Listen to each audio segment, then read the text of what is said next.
If you place a bucket of ice inside a room, as the ice melts, it absorbs heat and lowers the room's temperature. That's the basic principle of cooling, but the process is painfully slow. So you bring in an electric fan and let it blow across the ice. Instantly the air feels cooler, the room more comfortable. Still, constantly replacing the melting ice is troublesome. So you think smarter.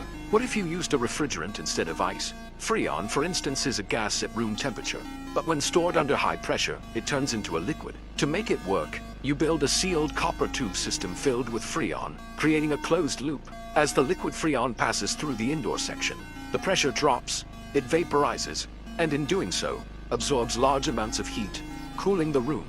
The vaporized Freon then travels through the copper pipe to the outside. That's how the system carries heat away. But how can you keep reusing the same Freon? You add a compressor.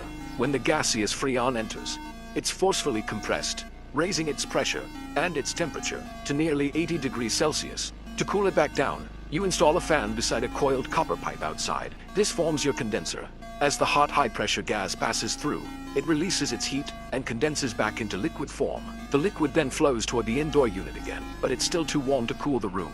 So you add an expansion valve inside. When the high-pressure liquid Freon passes through it, the sudden drop in pressure causes a rapid temperature drop, sending icy cold Freon back into the indoor coils, ready to start the cycle again. To spread the cool air evenly, you mount a circular fan near the coils, circulating the chilled air throughout the room. Finally, you connect the indoor and outdoor parts into two coordinated units, one inside, one outside, forming a complete self-contained cooling system. Congratulations, you've just invented the air conditioner.